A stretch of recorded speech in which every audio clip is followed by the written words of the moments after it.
C'est quelqu'un qui est capable de dire les choses comme tu viens de le rappeler.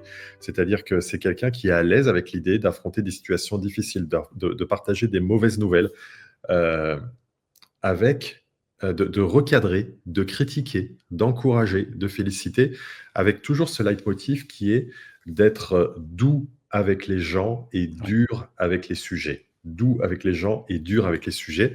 Parce que quand on fait ça, en retour, on va être énormément respecté par les gens. Et donc, un leader, c'est pas quelqu'un qui va chercher à être aimé. Parce que si je cherche à être aimé, je vais probablement à un moment donné mettre un peu la poussière sous le tapis, cacher ce qui est, les enjeux, les situations, les difficultés. Euh, Être aimé, ça peut arriver au final dans la longue relation avec un leader, mais l'enjeu qu'on doit viser, c'est celui d'être respecté. Alors, je vois un commentaire de Lucrèce là à l'instant qui ajoute avec bienveillance. Ouais. Bienveillance versus, oui, bah, il est gentil. Versus, il est bien Et gentil. il n'y a pas d'exigence.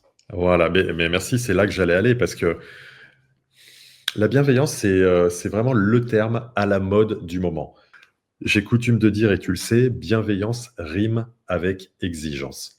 La bienveillance doit s'accompagner de l'exigence parce que si je suis bienveillant, c'est-à-dire que je veux le bien pour la personne, imaginons dans un cadre managérial ou un cadre de performance, je veux que la personne, elle grandisse, elle évolue, elle comprenne, que quand elle y fasse des erreurs, elle ne les reproduise pas, qu'elle arrive à aller un peu plus loin que ce qu'elle pense Ouais. qu'elle est capable de faire. Et ça sollicite de l'exigence, et quand c'est basé sur beaucoup de bienveillance, voire d'amour au préalable au sens spirituel et noble du terme, c'est évidemment très pertinent.